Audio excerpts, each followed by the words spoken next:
सत चैतन्य एक होमा है पास में तेरे, इसलिए दूर हैं तुझसे महबूब तेरे। एक होश की आग भी है पास में तेरे, वो सदा समान है तेरे। एक बार जो भबक गई राख भी नहीं बचेगी तेरी। बेशक्ल के महबूब हैं तेरे,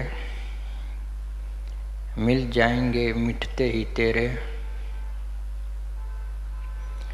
एक होमा है पास में तेरे, इसलिए महबूब दूर हैं तुझसे तेरे। ये 2-4 लाइन हैं सत्संग के लिए, तो ऐसी ही लाइन होनी चाहिए कि आदमी को पता चले कि कौन सी अड़चन है जो मुझे परमात्मा से नहीं मिलने दे रही, और उस अड़चन को कैसे हटा दें ताकि तुम परमात्मा से मिल सको, आत्मा से मिल सको, सत्य को जान सको। सत्संग तो बस इसके लिए है। सत्संग का और कोई अर्थ नहीं है। अपने आप को सुधारो, अपने आप को पाओ, और कुछ भी लाभ हो जाते हैं लेकिन वो साइड के हैं, वो हमारा लक्ष्य नहीं होना चाहिए। लक्ष्य निरोल होना चाहिए सत्य को जानने का। सत्संग इसलिए तो ये नाम पैदा हुआ है, सत्य संग, सत का साथ करना। हर दिक्कत में, हर समस्या में, हर परिस्थिति में सत्य का साथ जो नहीं छोड़ेगा वो सत्य स्वरूप हो जाएगा। उसका जन्म लेने का जो लक्ष्य है वो सिद्ध हो जाएगा। संसार के विषय धन दौलत मान सम्मान ये आपका लक्ष्य नहीं है, ये कुछ दिन के लिए आपके लिए हैं। ये आती जाती छाया के समान हैं। इनके ऊपर अपने आप को मत लुटाओ, अपने आप में आओ, अपने आप में समाओ। सत्य का पालन करोगे तो संसारिक चीज़ें भी जो तुम्हारे लिए काम चलाने के लिए चाहिए वो कुदरतन आती रहेंगी, बल्कि अच्छे ढंग से आएंगी। तुम बने भी रहोगे, तुम्हारी ज़रूरत भी पूरी हो जाएंगी।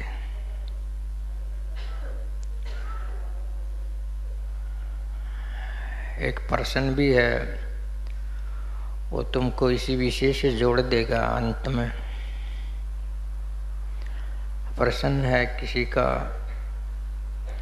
कि धर्म के बारे में कुछ बोलो। अब धर्म के लिए तो आजकल तुम देखते हो, हमेशा ही देखते भी आए हो कि धर्म चारों तरफ आपको प्रतीत होता है। ऐसा मुश्किल है कि जो किसी धर्म को न मानता हो सभी किसी न किसी धर्म को मांगते हैं। कोई हिंदू धर्म को मानता है, कोई इस्लाम धर्म को मानता है, कोई ईसाई धर्म को मानता है, कोई सिख धर्म को मानता है, बौद्ध धर्म को मानता है, जैन धर्म को मानता है, यहूदी धर्म को मानता है। थोड़े ही कुछ होंगे जो किसी धर्म को नहीं मानते, तो मानते हैं जैसे तैसे भी कुछ न कुछ तो वो बन के बैठे ही हैं।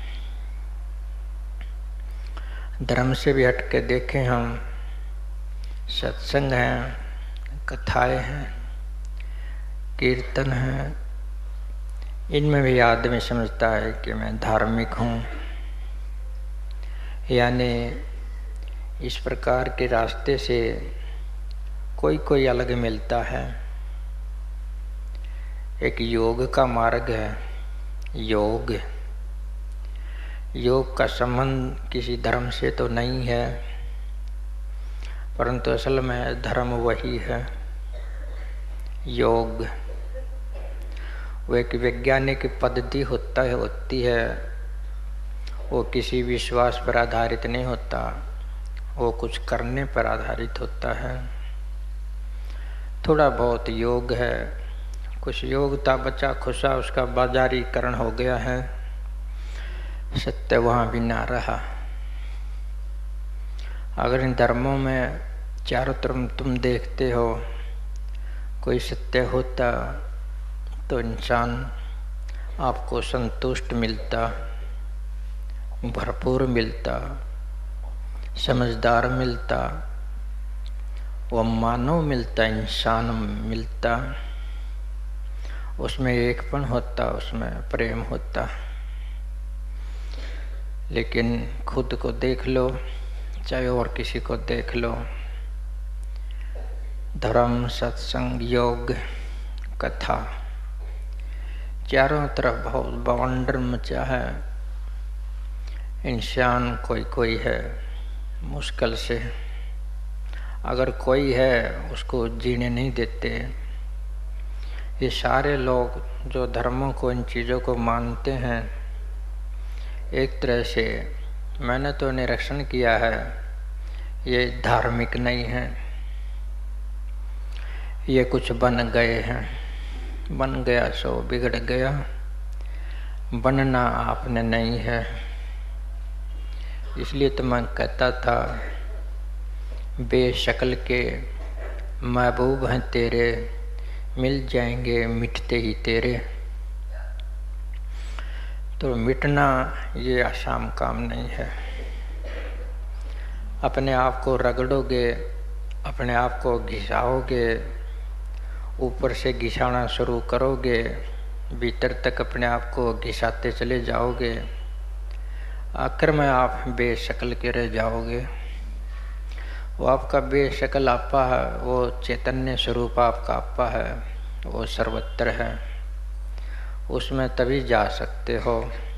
लेकिन ये कार्य मुश्किल पड़ता है। खुद का बदलाव सबसे मुश्किल चीज़ है। सारे काम कर सकता है आदमी, बदलाव करने के लिए कहें तो मुश्किल है बदलाव करना। सारी उम्र आदमी कोई एक आदत भी नहीं छोड़ पाता, कोई एक धारणा भी नहीं छोड़ पाता, और इस धारणा का संबंध धर्म से है। धर्म जो प्रचलित धर्म है, ये धारणाएं हैं, इनको हमने धारण कर लिया। इनको धारण कर लिया तो एक अपने ऊपर एक कवर डाल लिया, ताकि हमें अपना आपा दिखाई ना दे। धर्म जो शब्द है, ये धरी धातु से बना है। संस्कृत की एक धातु है धरी, उससे बना है। धरी का अर्थ है धारण करना, किसी चीज को जो आपके लिए उपयोगी हो, जो आपका लक्ष्य बन गई हो, कोई विधि विधान हो, उसको धारण कर लेना धर्म बोला जाता है। इस धातु के अनुसार ये धर्म की परिभाषा दी गई है एक के धरी का अर्थ है धारण करना, और जो धारण कर लिया उसका कर्तव्य के साथ पूरा करना। बात तो आपको ठीक लगती होगी। कोई अच्छी बात, कोई अच्छा लक्ष्य, कोई अच्छा नियम आप धारण कर लें और सच्चे दिल से, ईमानदारी से उसका पालन करें तो बात तो धर्म की लगती है। लेकिन आप अगर शुद्ध चिंतन करोगे, ये धर्म की परिभाषा नहीं हो सकती। क्यों नहीं हो सकती?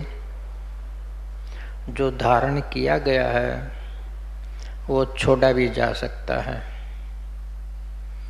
जो धारण किया जाए, जो अपनाया जाए, उसको छोड़ा भी जा सकता है। धारण करने से पहले वो नहीं होता है और धारण करते समय वो होता है। धारणा चली जाए तो वो होता नहीं है। तो ये धर्म की परिभाषा नहीं है। धर्म कोई ऐसी चीज़ नहीं है कि जिसको तुम धारण कर सको जी चाहो जब, और छोड़ भी सको। धारण करना, छोड़ना ये धर्म का लक्षण नहीं है। धर्म का अर्थ तो ये है जिसको तुम छोड़ ना सको। जो तुम चाहो छोड़ना, धर्म को छोड़ ना सको। जिसको तुम छोड़ना चाहो और छोड़ सको वो धर्म नहीं है, वो तुम्हारी धारणा है। तुमने बाहर से कुछ धारण कर लिया है, एक नया आवरण आत्मा पर डाल लिया है, अपनी आत्मा के प्रकाश को और भी मंदा कर लिया है। तो जिसको छोड़ा जा सके, जिसको पकड़ा जा सके, उसको हम धर्म नहीं कह सकते। धर्म को न तो छोड़ा जा सकता है और न पकड़ा जा सकता है। वो तो शाश्वत है, सबके पास अपने आप है। कुछ ऐसी चीज़ तो आपको मिल जाए अनादि, नित्य, सदा रहने वाली, निरंतर रहने वाली, जिसको आप छोड़ ना सकें, तो वो धर्म है। जैसे किसी का स्वभाव हो जाए ईमानदारी का, लालच न करने का, अगर वो लालच ना कर सके, ईमानदारी ना छोड़ सके, चाहते हुए भी ना छोड़ सके, वो धर्म है। अगर तुम चाह करके छोड़ सकते हो, वो धर्म नहीं रहा, वो तुम्हारा नित्य चरित्र नहीं हुआ। नित्य चरित्र, सदा रहने वाला चरित्र आपके पास, जो आपके आत्म विकास में सहायता करे, जो तुमको परिपूर्ण करे, जो तुमको ज्ञान से भरे, जो तुमको अंतर्मुखी कर दे, ऐसा तुम्हारा आत्म चरित्र आपको मिल जाए तो वो धर्म है।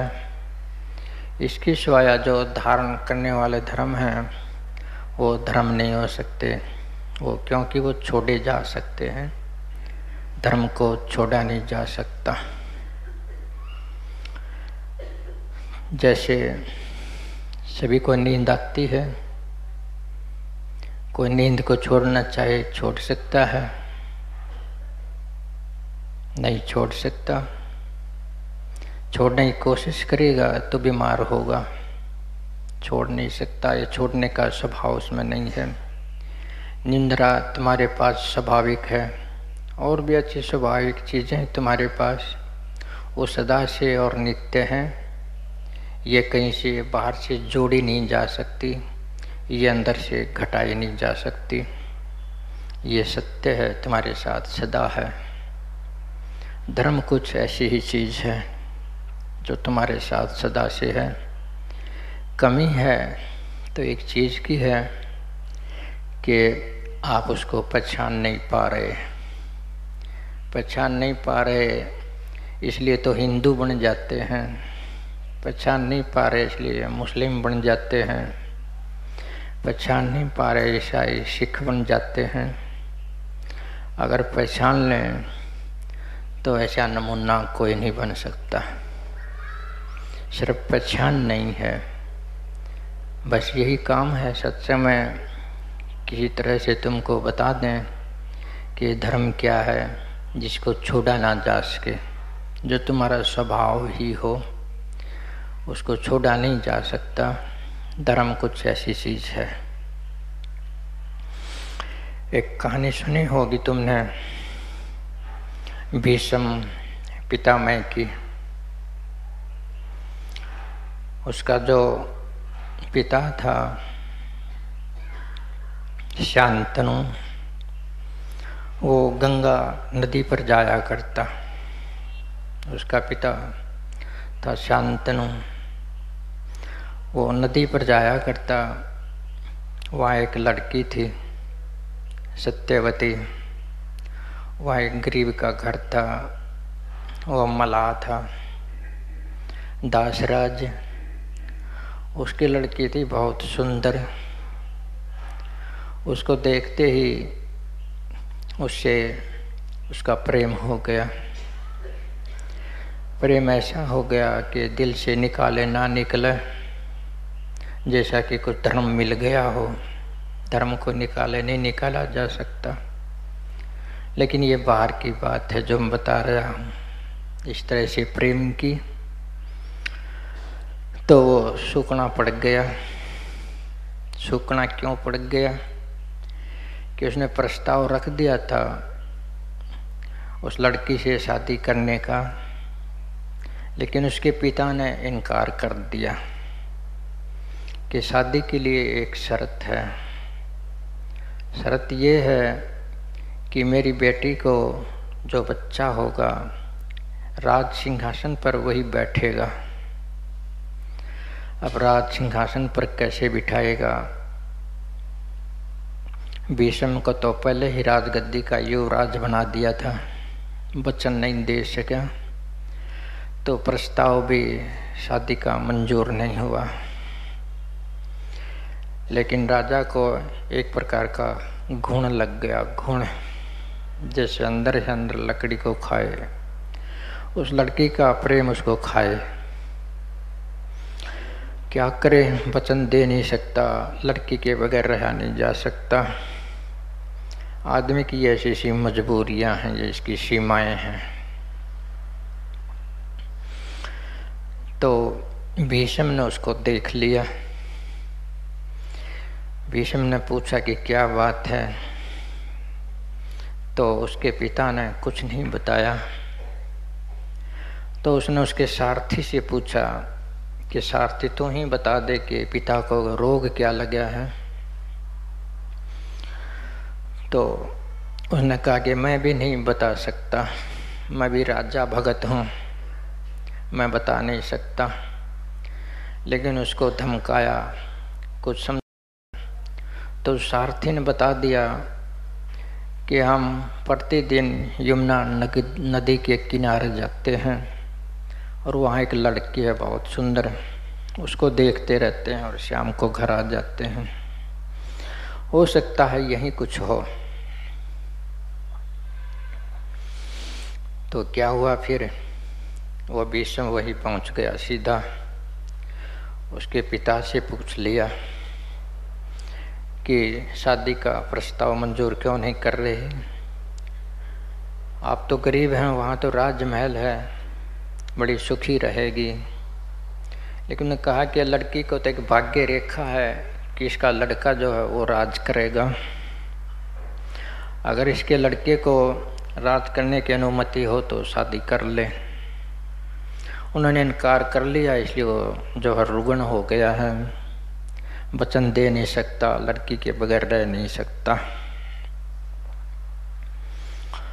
तो उसने कहा ठीक है, ये शर्त मैं मानता हूँ कि मैं उनका जेठ पुत्र हूँ, मैं गद्दी पर नहीं बैठूंगा। इसके जो बच्चा होगा सत्यवती को वो बैठेगा। मैं प्रतिज्ञा लेता हूँ, प्रण लेता हूँ।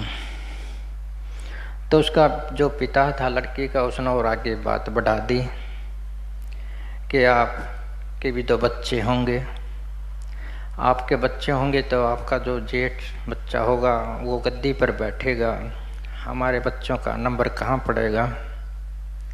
कहने लगे ऐसी बात है तो मैं शादी भी नहीं कराता, न राज सिंहासन पर बैठूंगा और ना जो है शादी कराऊंगा। तो इस तरह से वचन दे करके उस लड़की को ले आया। यहाँ मैं आपको किस लिए ले आया, इसी बात पर, वचन पर, संकल्प पर। उसने कुछ धारण कर लिया, एक संकल्प कि शादी नहीं कराऊंगा, राजगद्दी पर नहीं बैठूंगा, सदा अपने नियम पर रहूंगा ईमानदारी से। ये एक उन्होंने धर्म धारण कर लिया। जैसे मैंने धर्म धारण की बात कही कि किसी बाहर की चीज़ को धारण कर लेना और उसको सदा निभाना ईमानदारी के साथ धर्म है। उसने इस संकल्प को धारण कर लिया, इस वचन को धारण कर लिया और उसको हमेशा के लिए निभाया। ये धारण किया हुआ है। धारण की बात मैं अगर बताऊं कि एक सिद्धांत, एक नियम, एक संकल्प बाहर से उसने अपने ऊपर थोप लिया कि मैं ऐसा करूंगा और ऐसा नहीं करूंगा। इस प्रकार की धारणाओं को लोग धर्म भी कहते हैं और उनको ईमानदारी से निभाना एक कर्तव्य बना लेते हैं, इसको धर्म का नाम दे देते हैं। लेकिन मैं आपको कहूँ कि परिस्थिति ऐसी भी आ सकती है कि इस प्रकार का संकल्प छोड़ना भी पड़ सकता है। अगर नहीं छोड़ता है उस परिस्थिति पर भी तो उसको जो है पक्का धर्मी, कट्टर धर्मी मान लेते हैं। लेकिन आदमी स्वभाव से विकासशील है, भीतर से विकासशील है, वो अंदर से बढ़ता है, अंदर से ग्रोथ करता है। परिस्थिति भी नई आ जाती है, भीतर से भी ग्रोथ कर जाता है। तो बाहर से जो धारण किया है उसको छोड़ने की परिस्थिति आ सकती है। अगर छोड़ देता है और पॉजिटिव लक्ष्य के लिए उस धारणा को, तो और भी धार्मिक हो जाता है, लेकिन वो छोड़ नहीं पाता, उसकी धारणा कट्टर हो जाती है। बस ये एक बड़ा नुकसान है इस धारणा में। परिस्थिति है, मौका है, सेल्फ ग्रोथ हो गई है, एक नया दरवाज़ा खुल रहा है और आपने कट्टरता से कुछ धारण कर लिया है, धर्म बना लिया है उसको, तो वो बढ़ेगा कैसे, आगे कैसे जाएगा। मैं कहता हूँ चैतन्य धर्म का पालन करना चाहिए। बाहर की जो बात है, जो धारण कर ली है, जहाँ तक धारण करे पाछे वो पूरी की जा सकती है, करो।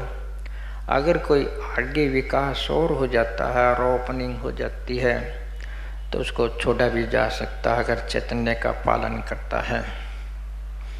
धारण करके किसी भी हालत में उसको छोड़ नहीं सकता, ये एक अधर्म भी हो जाता है, ये कट्टरता आ जाएगी, ये एक किस्म का अधर्म हो गया। अगर वो अपने आप को और विकासशील बना लेता है, वो धारणा उसको वहाँ तक ले आई है, उसको धन्यवाद करो, आगे बढ़ जाओ, धर्म में आ जाओ, अपने स्वभाव में आ जाओ। तो आया एक समय ऐसा आया था कि उस सत्यवती को 2 लड़के हुए, वो दोनों लड़के गुजर गए, सिंहासन खाली रह गया, सिंहासन पर बैठाने के लिए कोई नहीं मिला। जो सत्यवती थी उसने भीष्म से कहा कि अब तो कोई नहीं है, न तो आपका कोई बच्चा है, आप इसका जो है सिंहासन खाली आप बैठ सकते हो, वो शर्त ही नहीं कि मेरा ही बच्चा बैठेगा, तो आप बैठ सकते हो, परिस्थिति है बैठने की। तो भी मना कर दिया। तो कट्टरता आ गई। ये कट्टरता आते ही एक अधर्म आ गया। इसी कट्टरता के कारण बड़ा भारी महाभारत हुआ। समझते इस बात को कि बाहरी धर्मों का धारण कर लेना और कट्टरता से उनको लादे ही रहना, परिस्थिति आने पर उनसे अलग ना हो जाना, ये चेतनता का लक्षण नहीं है। समय आए तो अपने आप को खिलने दो, बढ़ने दो। कुछ ऐसे नियम धारण कर लेते हो बाहर से, अच्छी बात है। ऐसा ना हो कि एक दिन वो आपके लिए अड़चन बन जाए। अड़चन भी ना बनने दो, उनके सारे किसी अवस्था तक चले भी जाओ। तो ये मैंने धर्म धारण करने का एक थोड़ा सा व्याख्या दिया कि धारण करने को धर्म कहते हैं। जो धारण कर लिया उसका नियम से पालन करते रहो।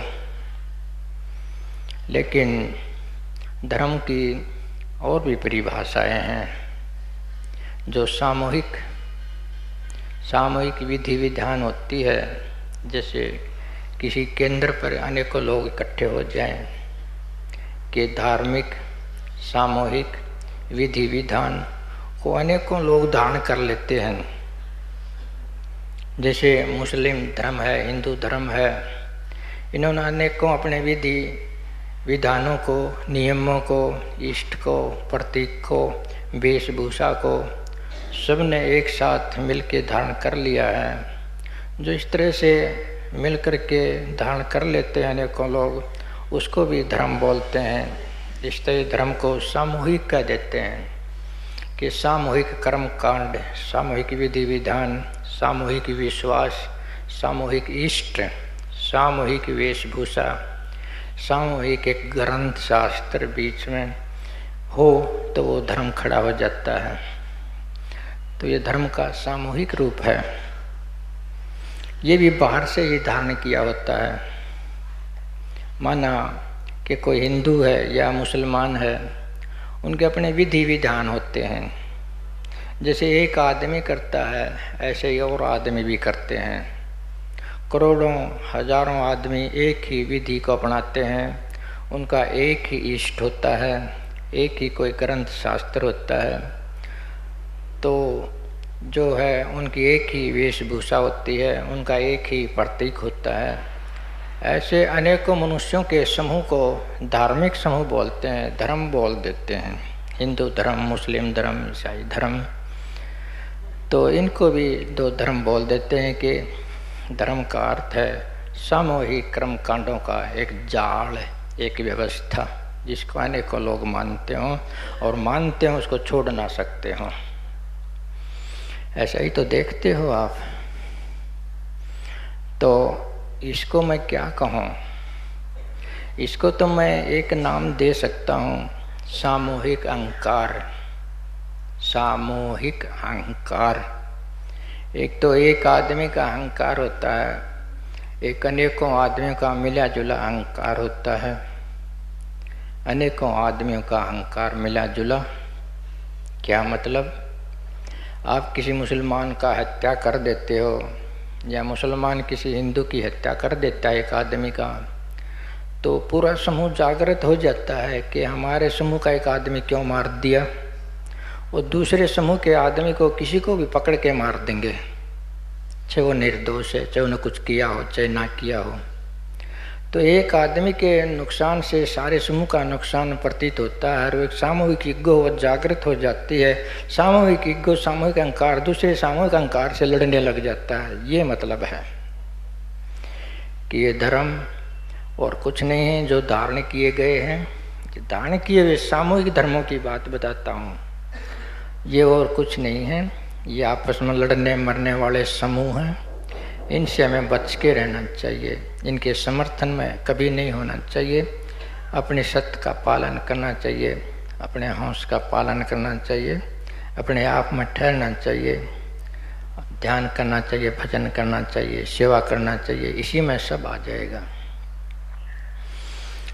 तो हिंदू, मुस्लिम, सिख, ईसाई, दुनिया खूब भरी, ये सब आपस के दुश्मन जाने, एक दूसरे का मारा मारी बहुत करी। तो देख लो चारों तरफ युद्ध होते आए हैं, धर्मों के आपस में भी, धर्मों के नाम पर राजाएं भी लड़ते आए हैं। खून खराबा इतना किया है, खून इतना बहा है धर्म के नामों पर कि अगर वो खून ना सूखता पृथ्वी पर से, वो खून इंसान का ना सूखता तो तुमको प्रमाण मिल जाता है कि कितनी मार काट हुई है।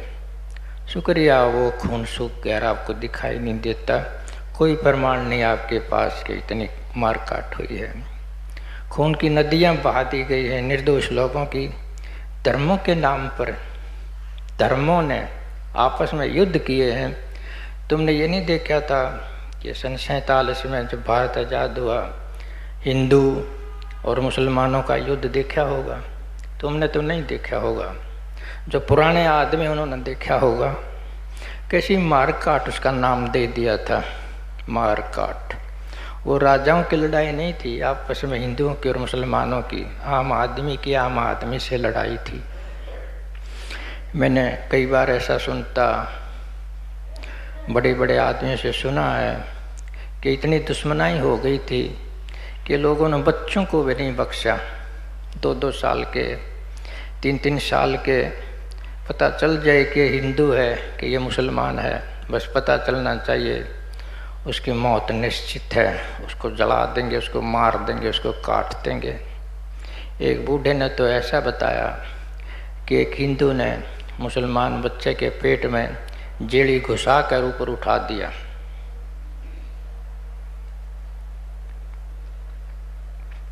तो ये धर्म है, ये दुनिया के धर्म हैं जिनके ऊपर हंगामा हुआ है, जो इंसान को मिसगाइड कर रहे हैं, उसके अपने आप पे से दूर ले जा रहे हैं। ये सारे धारणा का मतलब है, ये धारण किए हुए विधि विधानों का, विश्वासों का, इष्टों का, ग्रंथों का, शास्त्रों का रिजल्ट है कि बहुत सारे आदमी केंद्रित हो जाते हैं, एक दुश्मन का रूप ले लेते हैं, एक दूसरे पर टूट पड़ते हैं।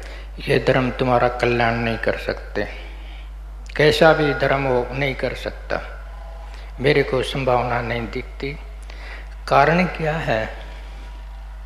कारण ये है कि इनके अंदर कोई ऐसी विधि नहीं होती कि आत्मा के पास तक पहुंच जाएं। कोई इनके पास विधि नहीं होती कि वो अपने आत्म स्वरूप तक पहुंच जाएं। आत्म स्वरूप पर नहीं पहुंचेंगे जब तक ये अज्ञानी रहेंगे। अज्ञानी रहेंगे तो उत्पात करेंगे। अहंकार का कारण अज्ञान है और बाकी सारे उत्पात का कारण अहंकार है। तो इन धर्मों में कोई ऐसा रास्ता है ही नहीं, सारे बाहरमुखी रास्ते हैं, सारे तीर्थव्रत, सारे विश्वास, सारी मूर्तियाँ, सारे ग्रंथ शास्त्र तुमको बाहर जोड़ते हैं।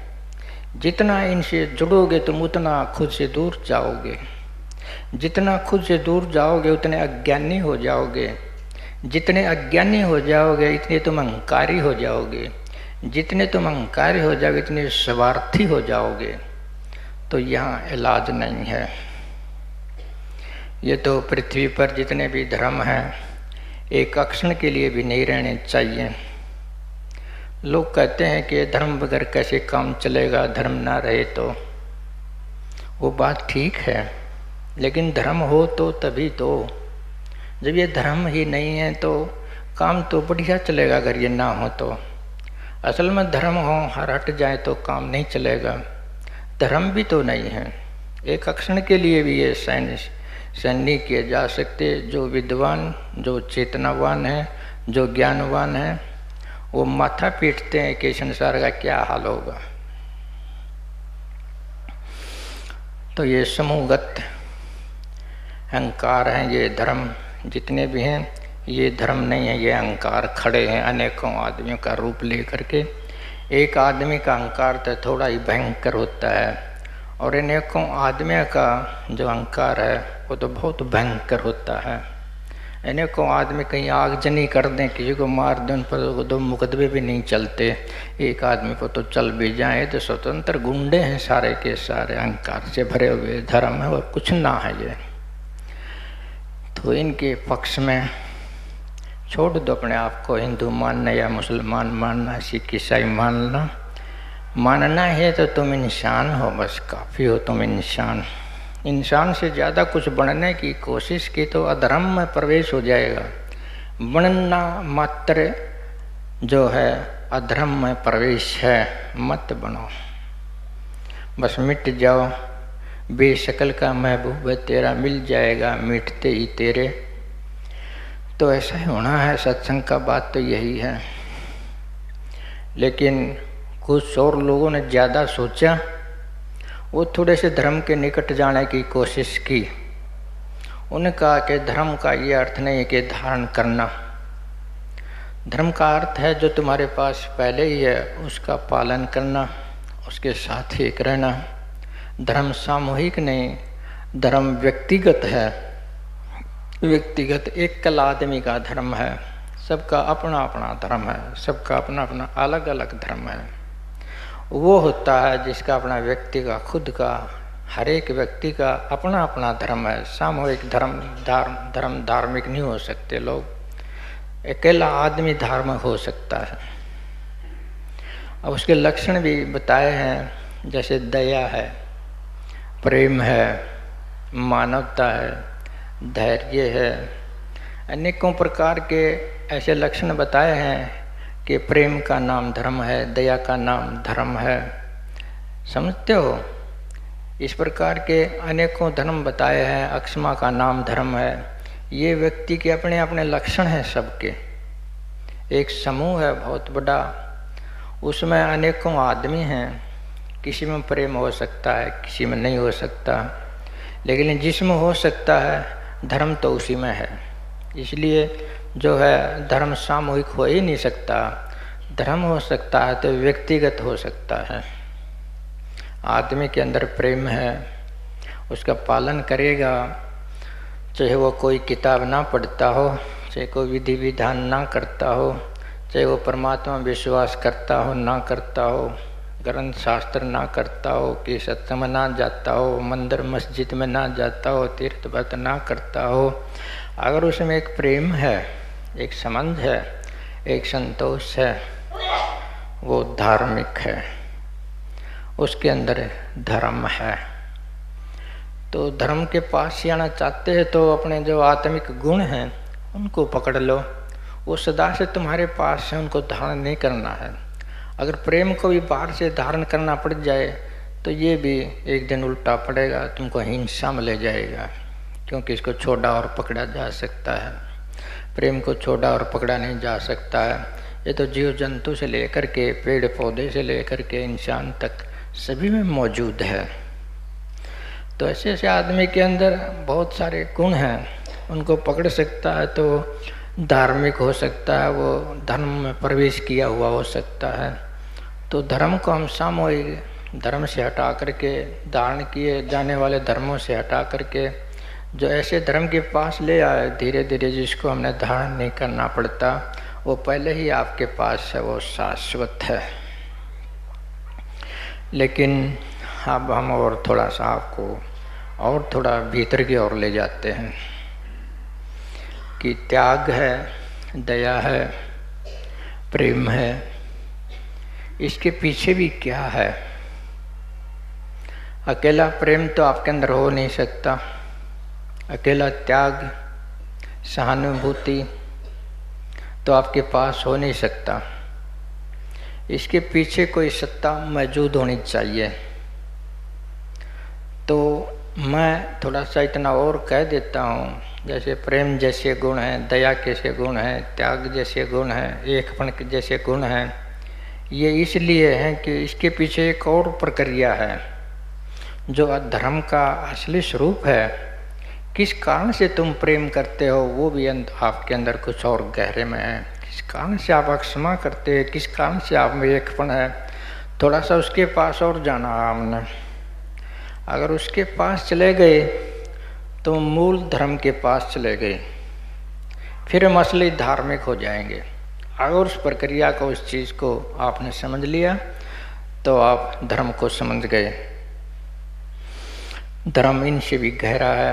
प्रेम, प्यार, त्याग, एकपण, ये धर्म के लक्षण हैं। ये खुद में धर्म नहीं है।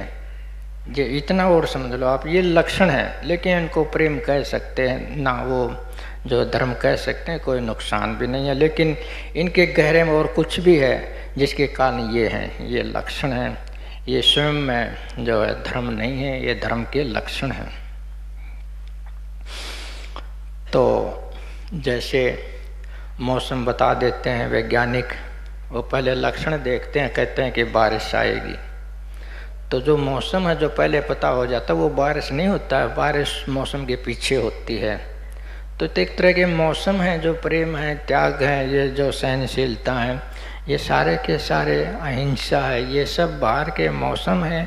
इनके पीछे वर्षा तो और ही हो रही है, जिसके कारण ये हैं। ये तो पहले आ गए मौसम भर हैं, अच्छे हैं, बहुत बढ़िया। अगर इन मौसम में भी अगले आदमी आनंद लेता है, इनके अंदर अपना जो है स्थित कर देता है, इनका पालन करता है, तो बहुत अच्छा है, वो धर्म का ही काम करता है। लेकिन हमें सत्य को जानने के लिए थोड़ा सा और गहरा होना होगा। आपकी आत्मा जो है ये धर्म स्वरूप है।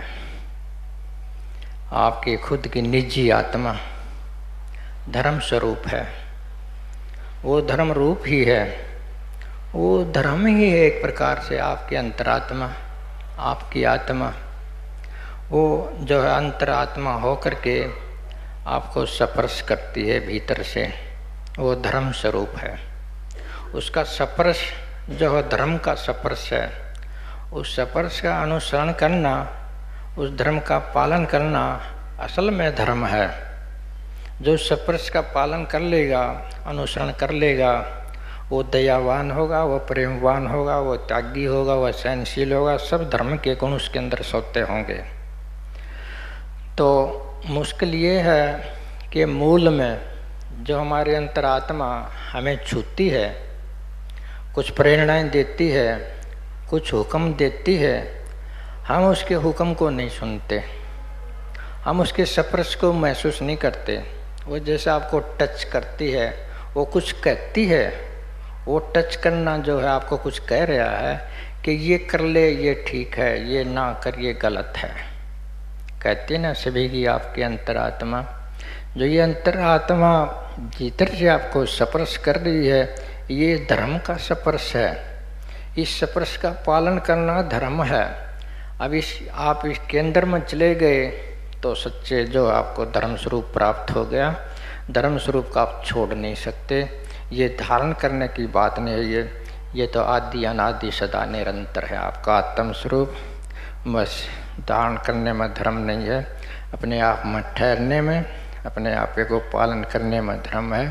फिर तो तुम सदा ही एकपन में डूबे रहोगे, प्रेम में डूबे रहोगे, तुम्हारा व्यवहार शुद्ध हो जाएगा, तुम्हारे अंदर बदलाव आ जाएगा, तुम एक श्रेष्ठ सत्संगी हो जाओगे। पर बहुत मुश्किल की बात है गहरे में जाना, ऐसी बात को महसूस करना। कोई बड़ी बात भी नहीं है, इस बात को तो सभी महसूस करते हैं। आप सड़क जा रहे हैं और सड़क पर एक सूलों का छड़ा पड़ा है, कोई एक आदमी, कोई भी ऐसा आदमी नहीं मिलेगा कि उस छड़े को उठाकर ना फेंके रास्ते से। आप भी जाओगे तो आपको लगेगा कि छड़ा पड़ा है रास्ते में, इसको उठा करके फेंक दूं, किसी को चुभ जाएगा। और आपको कोई देख भी नहीं रहा है, आप अपनी मर्जी से नहीं आपको कुछ कह रहा है, आप अपनी मर्जी से उस छड़े को उठा करके बाहर फेंक देते हो। ये किस धर्म ने तुमको कह दिया कि छड़े को बाहर उठा कर फेंक दो? ऐसा काम तो नास्तिक भी कर देगा। जो नास्तिक है, जो परमात्मा को नहीं मानता, उसकी आत्मा फिर भी उसको प्रेरित करती है कि उठा कर फेंक दो, और उसको फेंक देता है। ये धर्म है, ये धारण किया हुआ धर्म नहीं है, ये सौते धर्म है। इसकी किसी ने स्थापना नहीं की है, किसी व्यक्ति ने इसकी स्थापना की हो, किसी व्यक्ति ने इसको नहीं बनाया है, इसको किसी ने भी चालू नहीं किया है। ये अंदरूनी धर्म है, सत्य धर्म है, अपने आप स्थापित है, आपके रूप में है, आपके भीतर है। तो धर्म बाहर नहीं है, धर्म भीतर है। समझते इस बात को? धर्म बाहर है ही नहीं, धर्म केवल भीतर है। बाहर तो ये लक्षण है छोटे मोटे, अगर विधियां बना लेती हैं, एक प्रकार के नियम कायदे बना लेते हैं, ये और कुछ नहीं, एक जो अहंकारी ढांचा है। ये तो अपने आप को सुरक्षित रखने के मार्ग हैं, दूसरे को नष्ट करने के रास्ते हैं। धर्म तो भीतर है, तुम्हारे भीतर है। अपनी आत्मा को, आवाज़ को सुनो, उसका पालन करो तो आप धार्मिक होंगे। अगर ऐसा ना करोगे तो कुछ भी कर लो, कितने भी कट्टर धार्मिक बन लो, कुछ भी धारण कर लो, आप धार्मिक हो ही नहीं सकते। बस किसी तरह से अपने आप को रगड़ते रगड़ते, अपने आप को छोलते छोलते अपने आत्मा तक पहुंच जाओ और उसके स्पर्श को महसूस करने लगो अपने अंतरात्मा के, तो आप धार्मिक हो गए। तुमने एक और बात सुनी होगी कि जो प्रत्येक आदमी का स्वभाव है वो ही धर्म है, लेकिन स्वभाव के नीचे मैंने एक और प्रक्रिया बता दी कि उस स्वभाव के पीछे भी और क्या है, उसको हमने पहचानना है। स्वभाव तो तुम्हारे आते जाते हैं, परिस्थितियाँ आएंगी जो बदल जाओगे, तुम्हारा भीतर से और विकसित हो जाओगे तो बदल जाओगे, लेकिन भीतर की जो वस्तु है, जो सदा पूर्ण है, वो सदा पूर्ण का स्पर्श है। तुम्हारी अंतरात्मा अगर तुमको कुछ हुक्म देती है अच्छे के लिए, तो वो परमात्मा का हुक्म है, वो गुरु का हुक्म है, वो सारे अस्तित्व का हुक्म है। तो मत मानना, बाहर धर्म नहीं है, धर्म भीतर है। आत्म अनुसरण ही धर्म है। सीधी बात बताता हूँ, केवल आत्म अनुसरण ही धर्म है। इस धर्म को आप अपना लो तो कोई धर्म धारण करने की तुमने जरूरत नहीं है। तुम तो देवता हो, तुम तो परमात्मा हो, तुम तो गुरु का रूप हो। गुरु कहते हैं कि कई बार ये महाराज जी गुरु का जो है विद्रोह करता है उसका, मैं गुरु का तो कभी भी विरोध नहीं करता, मैं तो केवल गुरुवाद का करता हूँ विरोध। गुरुवाद अलग है और गुरु अलग है। जब गुरु अपनी महिमा के लिए, अपने विस्तार के लिए कुछ न कुछ करने लग जाता है, आडंबर अपने आप को जो लोगों पर थोपने लग जाता है कि मेरे बगैर ऐसा हो ही नहीं सकता, तो ये गुरुवाद है। तो हो क्यों नहीं सकता? गुरु तो आपके अंदर है। इस गुरु पर किसका ध्यान है? अंतरात्मा आपका गुरु ही है, भीतर बैठा है, वो सब करवा रहा है, वो परख रहा है, तुम परख रहे हो, कुछ ना कर रहे हो, बताओ क्या नहीं कर रहे हो? तो गुरु तो इतना विस्तृत है, इतना विशाल है, सर्वव्यापक है, ऐसी कोई जगह नहीं है जहाँ गुरु ना हो। कहते हैं कि गुरु बगैर ज्ञान संभव ही नहीं है, ही लगा देते हैं वो कि गुरु बगैर ज्ञान संभव ही नहीं है। ऐसा कौन बोल देता है? जिन लोगों को गुरु का ज्ञान नहीं है। जिनको गुरु का ज्ञान हो ऐसा नहीं बोल सकते, क्योंकि गुरु तो सर्वत्र है, हर एक आदमी के अंदर है। जिसने गुरु धारण नहीं किया उसके अंदर भी है आत्मा, वो भी उसको प्रेरणा देती है। नुगरा तो कोई भी नहीं है। तो हम सब सुगरे बैठे हैं, नुगरे सुगरे सब सुगरे बैठे हैं। भीतर है तुम्हें आत्मा तुमको टच करती है, वो तुमको हुक्म करती है, उस हुक्म का पालन नहीं करते, बस उस हुक्म का पालन कर दिए, हो गया धर्म। आत्म अनुसरण, आत्मा का हुक्म पालन करना, ये एक धर्म है। तो धर्म के बारे में मेरे ख्याल में समझ गए होंगे कि धर्म क्या है। शुरू में मैंने एक लाइन बोली थी कि एक होमा है पास में तेरे, एक होमा है पास में तेरे, इसलिए महबूब दूर हैं तेरे, पर एक हौस की अग्नि भी है तुझ में जो सदा समान है तेरे। एक बार जो भभक गई अंदर, राख भी नहीं बचेगी तेरी, बेशक्ले महबूब हैं तेरे, मिल जाएंगे मिटते ही तेरे। रास्ते में रुकावट है ये सब बनूर तेरे, बनूर तेरे जो है ये रास्ते में रुकावट है। तुम्हारा ये पढ़नापन रास्ते में रुकावट है। और ये होमा इन धार्मिक जो प्रचलित धर्म है इनके होने से ये जा नहीं सकते। ये बाहर के जो जितने भी धर्म ये तो होमे को कायम रखते हैं, क्योंकि ये तुमको दूर रखते हैं तुम्हारे आपे से। जो तुम्हारे आपे से दूर रखे तो उसका होमा, उसका अहंकार, उसका स्वार्थ जा कैसे सकता है? वो तो तभी जा सकता है तुम अपनी हौस रूपी दीवा ले लो। हौस रूपी अगर तुमने अपने अंदर दीपक ले लिया फिर तुम्हारा रास्ता साफ है। ये अभुजक दीपक है कि इसको कोई बुझा नहीं सकता, इसको जलाया नहीं जा सकता, तो बुझाएगा कौन? ये तो सत्य है, ये तो सत्य शाश्वत धर्म है। इसके प्रकाश में सब कुछ देख सकते हो और आगे बढ़ सकते हो। तो बस एक होश है आपके अंदर, वो आपसे कम नहीं है, क्योंकि वो आप ही हो। अगर ये जाग गया तो आपके ही समान है, आपको फूंक देगा, छोड़ेगा नहीं। बनूर बुनार कुछ नहीं छोड़ेगा, तुमको सर्व अस्तित्व के साथ एक कर देगा, सर्व अस्तित्व के साथ एक कर देगा। तुम्हारा व्यक्ति रूप छोड़ेगा नहीं, बना तो रहेगा लेकिन अहंकार का कारण नहीं बनेगा। तुम्हारा इकाई रूप है, ये ज्ञान पूर्ण हो जाएगा। तो ये तो तुम्हारी राख भी नहीं बचेगी। एक बार होश तुम्हारे अंदर जागृत हो गया तो अहंकार स्वार्थ कुछ नहीं बच सकता। तुम खुद ही निराकार हो जाओगे। तुम्हारा साहिब निराकार है, वो मिल जाएगा। बेशक्ल के हैं साहिब तेरे, मिलेंगे जब मिट जाएंगे बनूर तेरे। तो थोड़ा सा भीतर का प्रयास कर लिया करो, जाग लिया करो। ये संसार के लिए तुम इतने उत्तेजित मत रहो। ये वो चीज़ नहीं है, तुमने कमा ली तो तुम्हारे साथ रहेगी। ये तो मौत के समय हिसाब कर देगी, सारा का सारा। मौत आएगी और सब हिसाब हो जाएगा। समझते हो ना? मौत आएगी, सब हिसाब हो जाएगा। पता चल जाएगा क्या तुम्हारा और क्या तुम्हारा नहीं है। बस इतना कर लो। सत्संग इतना तो बहुत है। एक दो बात पकड़ के तुम अपने आत्म अनुसरण कर लिया करो। इसी में सब धर्म है, सब प्राप्ति है, सब पूर्णता है, सब ज्ञान है। ठीक है? इतना सचेतन